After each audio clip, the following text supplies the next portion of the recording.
Hey, Sam, what's a joke in the Grapevine book, Fun in Sobriety? Well, see, Don, a joke is this humorous. No. Oh, you wanted me to tell one. Yes, tell a joke. So, an older gentleman was discussing his longevity.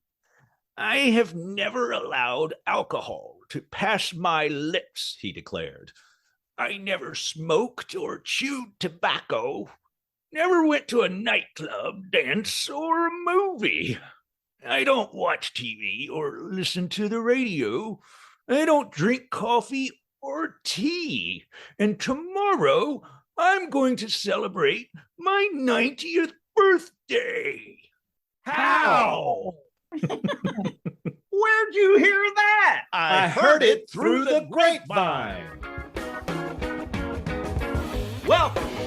It's the AA Grapevine half-hour variety hour featuring the collected voices of Alcoholics Anonymous. I'm Don, an alcoholic in Greensboro, North Carolina. Hey, Don.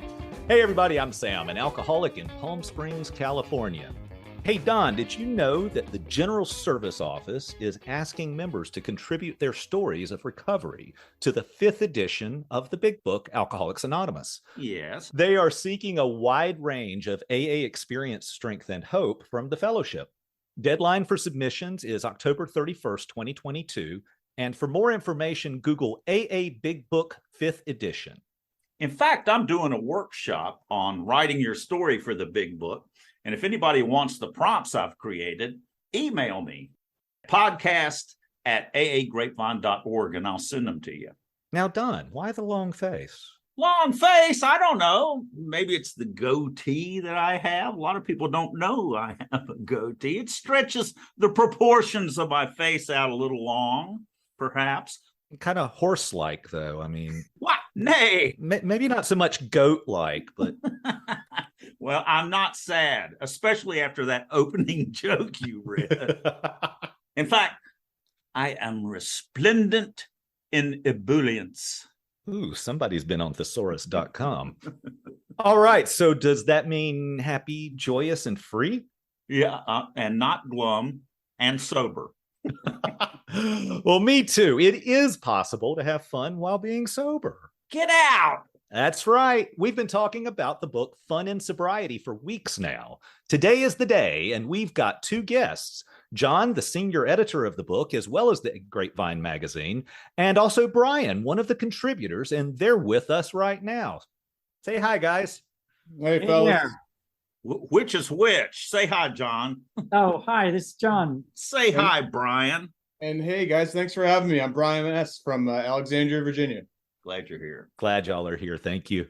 Fun in Sobriety is a publication of AA Grapevine, and it features some 50 stories by members of Alcoholics Anonymous about all the ways that they have learned to have a good time after putting down the drink. It's divided into 5 chapters, interspersed with jokes, like... A drunk walks into a travel agency, goes to the desk and says, "I'd like a round-trip ticket, please." "Where to?" the agent asks. "Why, back here, naturally." It's really not that funny. No, it's not, but it's kind of fun. Chapter 1 is Adventures in the Fellowship. Lots of stories about the fun of hanging out with the winners, you could say. Lots of people discovering they can dance or sing karaoke sober. Has anybody here had any adventures with, I guess, dancing and singing karaoke? Only when I was drinking. Yeah. Okay, chapter 2 is Creative Dreams Come Alive. Stories of all kinds of creativity. I bet that's a big one for you, Don. Yeah. I'm an artist. And when I came into AA, I thought, well, I'm going to quit drinking. It's not going to be any fun anymore, and I'll never paint again, which was not true. I discovered I gave all my creativity to alcohol. I got sober and found out my creativity's still here. In fact, my creativity is where my higher power lives. Chapter 3 is Living It Up, Fun at Parties and Concerts. I had an interesting live it up moment. I was traveling internationally in Germany and went to this giant, well, naked party. What? And I came through the entrance and checked my clothes, and there I am standing on the edges of the dance floor, looking at this, not too many people out there on the floor dancing, thinking to myself, when more people get out there, then I'll dance, because I wanted to be able to hide while I was dancing. Yeah. And then I looked down at myself and it's like, Sam, you're standing here naked. Go dance. And I did. Did you have fun? I had a blast. It is hard enough to dance sober with clothes on. Maybe for you. So Don, Sam, we put this book together at the Grapevine to try to help newcomers see that their life isn't over yet. When I first came into AA, I thought, oh my God, my life is over. Am I ever going to have fun again? And this is a book that you can hand a sponsee and say, no, take a look. There's 1,000 ways to get back. There are indeed. life. And there's even a story in there about naked meeting on the beach, I think it was. There he is. Yeah. Yeah.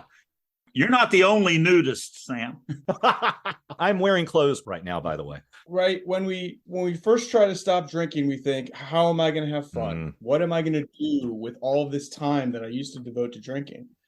And when we look back on our lives, man, for my story is I worked and I drank, and that's what I did. I worked and I drank. So how much fun was I really having? I wasn't at cocktail parties with the glitterati. I was sitting in my basement or in my backyard, not too glamorous. In sobriety, I'm never bored. Yeah. There aren't hours in the day for all the things I want to do. And when I was drinking, after I was drinking, I was hungover and I was on the couch watching television. That doesn't sound very fun and exciting. Yeah, I know. Why did I think that was so much fun? Right. My favorite story in this section of the book was Showtime, which is on page 76. It's so poignant. As a sober adult, this guy learns his mother always wanted to take him to a play. And so he agrees to go for her sake. And the look on her face when he's at that play and her happiness, her joy, made him realize that the most fun that you can have is making somebody else happy. You remember that story? Yeah, it was a really good story. I relate to it because my experience, particularly with my mother and my grandmother, when they were still alive, I'm so glad that I got to have so much sober time with them, because the ways that I got to show up in their lives and see them happy because I was a part of what was going on was just absolutely incredible. I loved it. It's the opposite of being isolated. So I just went on a trip across the country with my wife in a camper van. We were gone a month. The first 3 days, I was kind of a fish out of water. I wasn't happy as could be about all of this, but, I knew it was important to her. And so I had agreed to do it. So I was really kind of fighting with myself. Don, quit being miserable. Well, here's the thing. As she was growing up, her parents took her and her whole family on camping trips, and they visited 50 states. So she had a long experience with this. And so when we arrive at the campground, she cleans off the picnic table, puts out a picnic table cover. I set up the gas grill, and she chopped up vegetables and got out a frying pan, was stir frying this vegetable mix. She looked up and she had this smile on her face, and she said, I feel like my daddy. And I realized then that the reason that, I was doing this was for her. And it made me so happy to see her glow like that, Yeah, Don, that just showed up for you real big right now, didn't it? Yeah. It's beautiful. Love it. And I wouldn't have had it when I was drinking. I wouldn't have been there. I wouldn't have done it. Or I would have done it and made a mess of the whole situation. Yeah. Yep. Well, chapter 4 is the great and glorious outdoors: hiking, swimming, horseback riding, getting out into nature. Lots of getting together with sober friends, having adventures. I've done a lot of sober hiking, and I went camping on the beach with a bunch of AAs before I moved from North Carolina. I've gone sober skydiving and even did river tubing with a group of sober friends. Did you do it nude? I would have, but that wasn't an option. You know, there is a lot of tubing in this book. River tubing is definitely done by drunks a lot. Yeah. So apparently it's done by sober drunks a lot too. Yeah, it's fun. And the last chapter is going places, traveling all over the world without drinking. Did any of those last stories sound familiar, Sam? Yeah, sure enough. My Friends in the Outback on page 124 is by our previous guest, Terry, who was on the show way back in season 1, episode 9, Miracles Across Time Zones. Via the internet, she made friends with a lot of Aussies, and her friend Jenny was also on the show all the way from Australia. You know, there's a lot of hope in this book. Yeah. So, you know, I read the book. I was surprised at how heavy the book is at times. By that, I mean like emotional. It came from identifying with all the feelings of people who were without hope, and then they find support and they experience another way to live. And while it's about having fun sober, and there's a lot of funny stuff in the book, it's really about discovering sober life can be enjoyable and meaningful. Resplendent in ebullience? You could say that.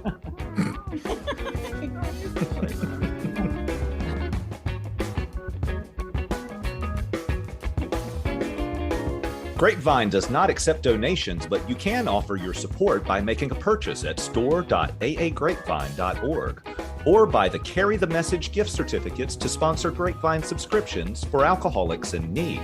That's store.aagrapevine.org. As we already know, we've got a couple of guests on the show, and let's get to know them a little bit. John, please introduce yourself, and what do you do for AA? Hi, guys. I'm John W., and I live here in New York City, and I work at the Grapevine. I'm the senior editor. I put together the magazines and books. Are you also an alcoholic? Yes, sir. Yeah, you have to be to have my job. Anyone who works with the content of the magazine, who edits and selects stories and stuff, has to be sober. I've been sober since 1996. I got sober here in New York City. I did my drinking down in Georgia. I got into a rock band, made my way up the East Coast. It was really sloppy and crazy and wild.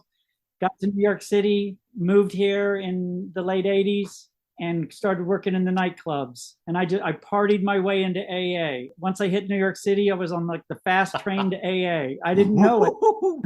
Was there a lot of graffiti on that train? Yeah, back then I there bet was. it smelled yeah. funny too.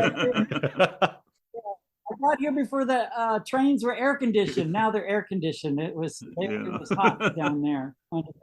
And so I ended up on a friend's couch in a detox in the Bowery. I had no money, no nothing. I had to reinvent myself and crawled into AA and got me a sponsor. Can't say enough about a sponsor. Yeah. He totally took me and set me at this big giant men's meeting, and I've been there ever since. Since 1996, I've been going to my home group. It's this big men's meeting.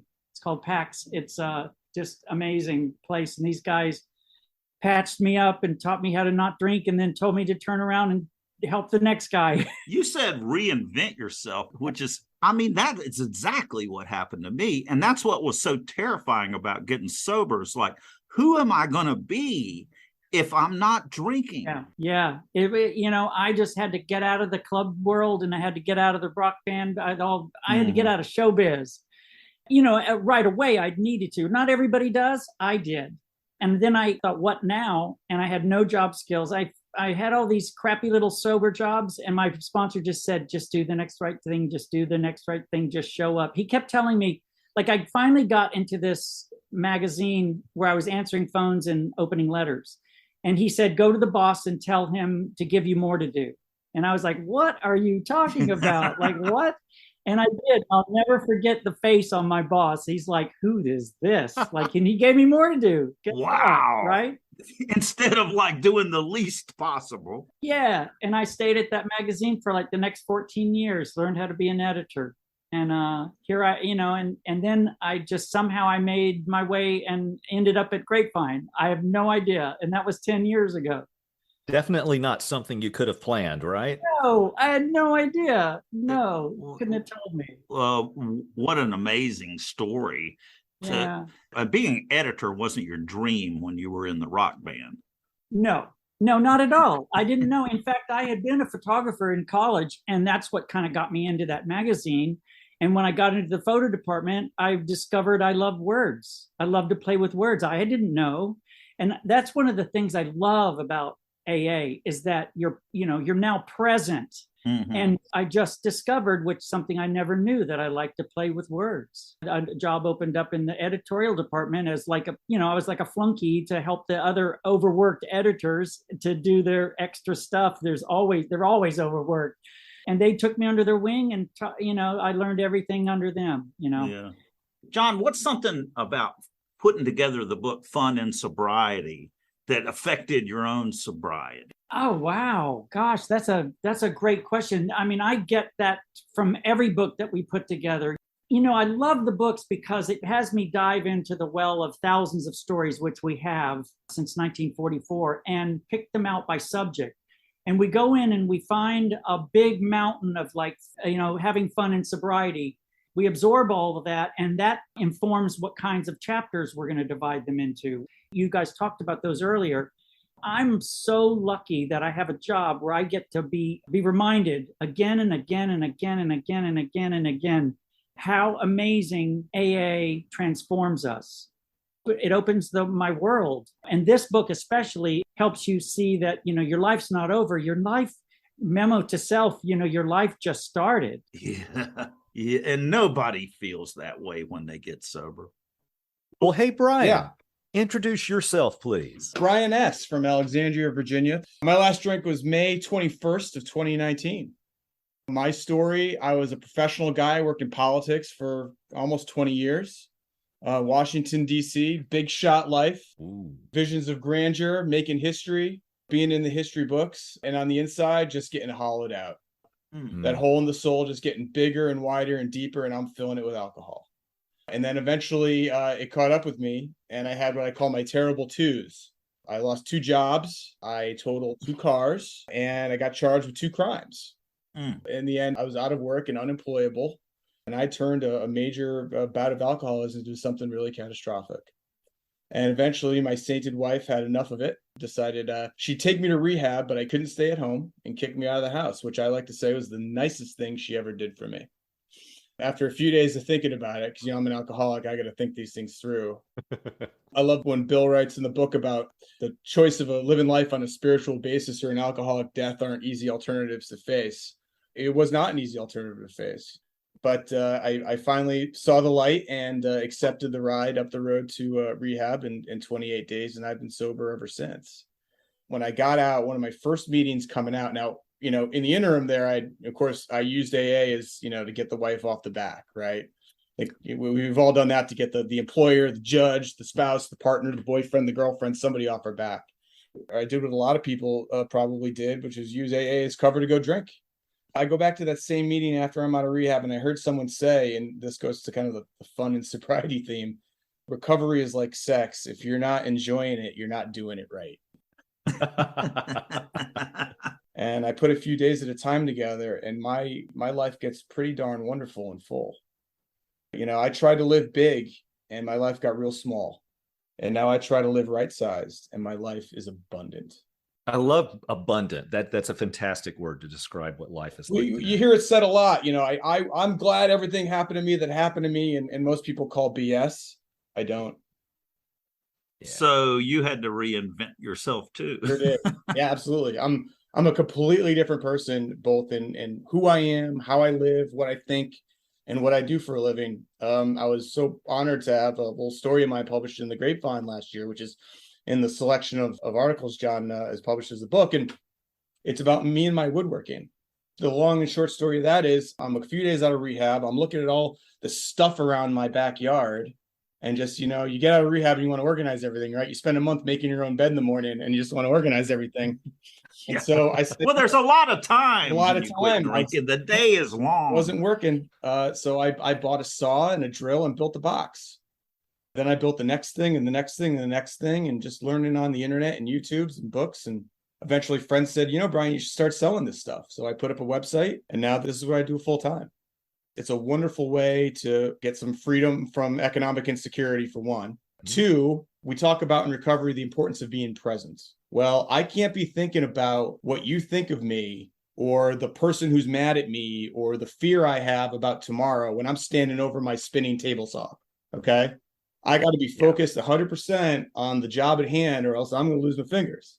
So you want to talk about a hobby and a pastime and even a livelihood about needing to be present and focused and in the moment and not worried about the wreckage of the future or the wreckage of the past. Woodworking is a good one, but there's a lot of them that you can apply that to. People ask me, how often do you work, Brian? I was like, I work every day, but it's not work. I'm sitting in my little home office in my house, and my shop is in the wall behind me. I have the shortest commute on earth. I work when I need to. I play with my kids when I need to. I sat down in a meeting a few weeks ago, and a newcomer came in and sat down next to me, and making chit chat, she said, so how you doing? And I said, I couldn't be better. She was kind of taken aback. And I have to remember, I'm in an AA meeting. You're kind of supposed to be a little bit miserable, even if you're doing well. It's like an underlying, it's almost rude. It's like the etiquette of an AA meeting. You kind of got to be pissed off about something. And so I said, well, was it always that way? And she goes, what changed? And I said, well, I started measuring myself by different things. I didn't measure myself by power, prestige, or money, or the stuff. I measure myself about how close I was to God, or was I moving in that direction? And that's the difference for me. And I'm never lonely. I'm never bored, because I love the person I spend my alone time with. I respect that guy. He's a lot of fun. It's a different life. It wasn't that way before. That's great, Brian. That's fantastic.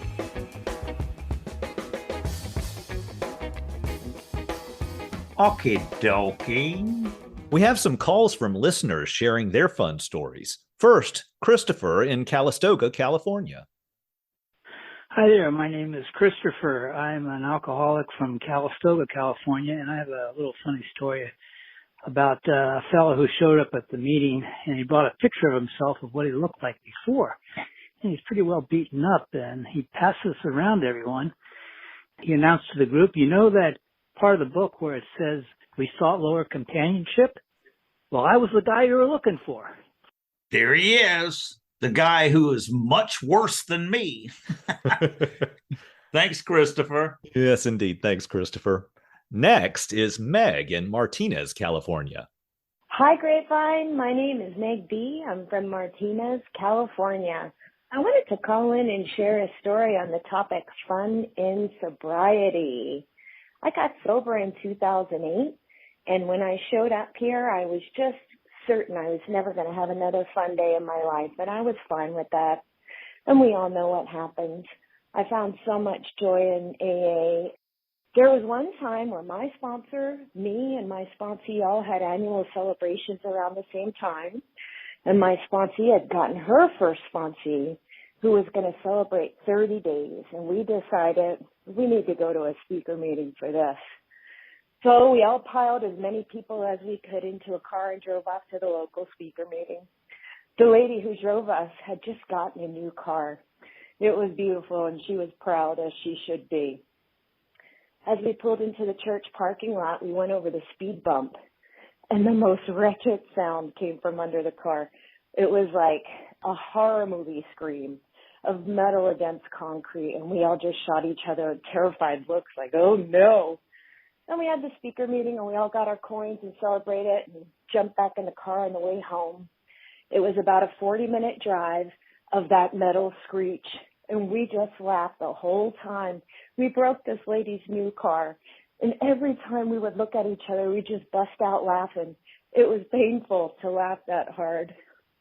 And our newcomer at one point started getting teary and said, I never thought I'd have fun again. I can't remember the last time I laughed this hard. And wow, right in that moment, it really nailed it for me that what we get in AA is so special. We learn to laugh at our troubles and be so serious about our joy. So I hope you enjoyed that story. I think about it a lot. Thanks, Meg. Now, I'll bet for the sponsor who owned the new car, that laughter from the newcomer more than made up for the pain of having to fix that screeching noise. Thank you so much, Meg. Let's read some excerpts. In Two Free Hands on page 14, Jenny C. of Portland, Maine writes, at a shocking but still fresh 6 months sober, I attended my first YPA conference, that's Young People in AA, in New Hampshire. By the end of that weekend, I can say I successfully socialized, laughed, danced, drank an obscene amount of coffee, and made 20 plus new friends from every New England state. And I was able to do all this without any alcohol to make me feel more relaxed, talkative, fun, or pretty. I can now say with all certainty that I can have fun sober. See, that's the thing. It's like you hear something like that and I can feel it. I've got one. Dossie P. from California says, in Where the Party Is on page 20, there is no entertainment comparable to a jolly AA meeting. I agree. I've always said this, AA is better than television because you've got every genre here. You know, you've got comedy, check, soap opera, check, true crime. You'll hear some true crime before it's all over at an AA meeting. It's true. Hey, John, do you have a favorite excerpt? Yeah, I picked one from JL in Cary, North Carolina. It's called Out of the Gutter. It's a really cool story. They gathered a bunch of AA members from 3 different clubhouses in North Carolina and started a bowling tournament. And they had names like Alley-Caholics, Yes. Out of the Gutter Gals, and Kingpins.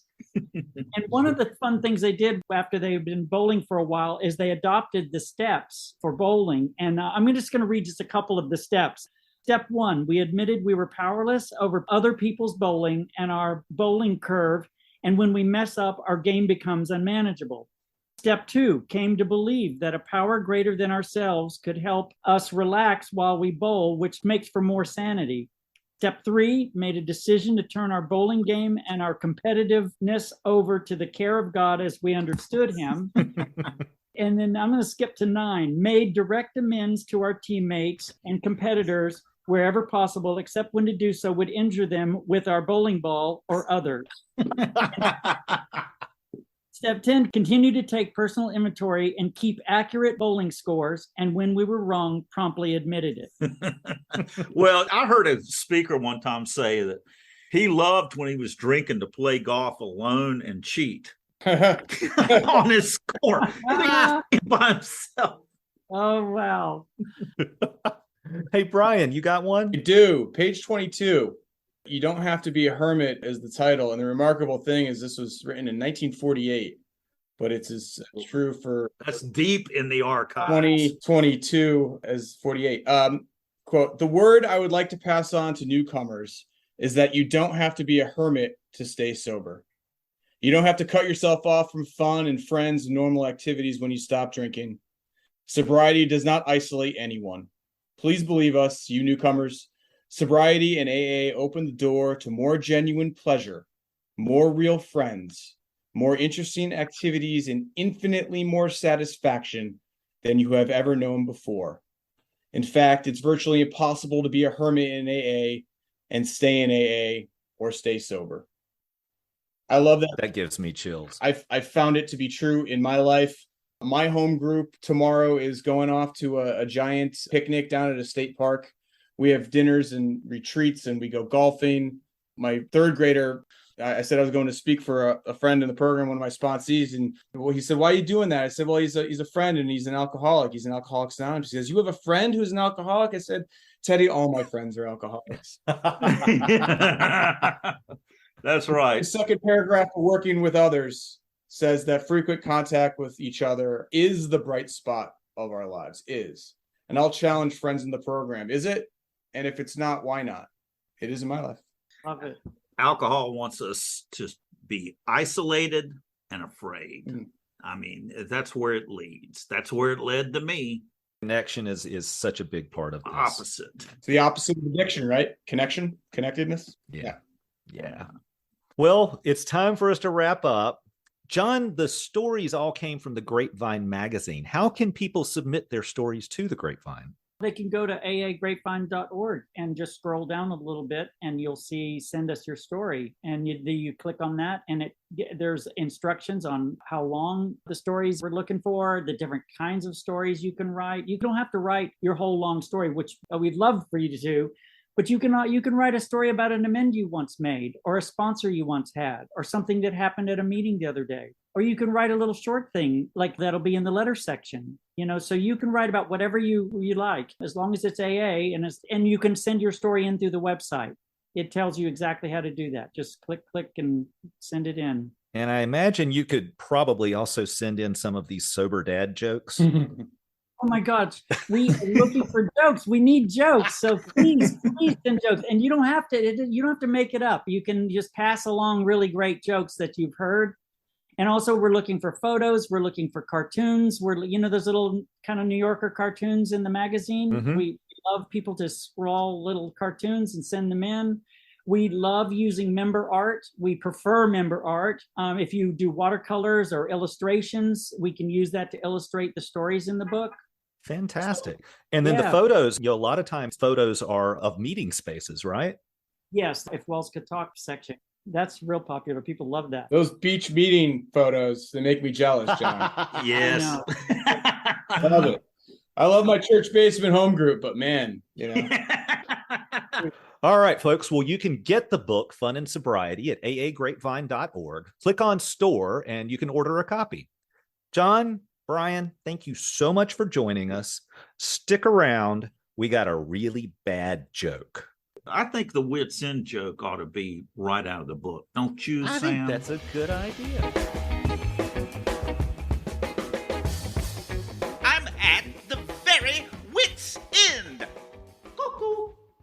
I didn't appreciate what you said about me in yesterday's meeting when you said a lot of us in AA are narcissistic.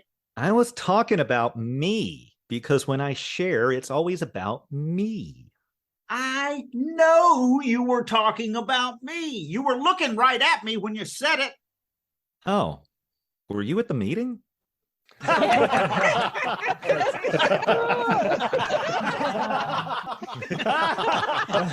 It's really not that funny. Thanks for joining us. The AA Grapevine Half Hour Variety Hour is posted every Monday and is produced by AA Grapevine, Inc. We don't speak for AA as a whole. We share the experience, strength, and hope of members to help others recover from alcoholism. Podcast info, including how to call in, is at aagrapevine.org/podcast. Find AA Grapevine on Instagram and the AA Grapevine channel on YouTube. All things Grapevine are available at aagrapevine.org. If you want to know more about AA, Google Alcoholics Anonymous and your city or visit aa.org.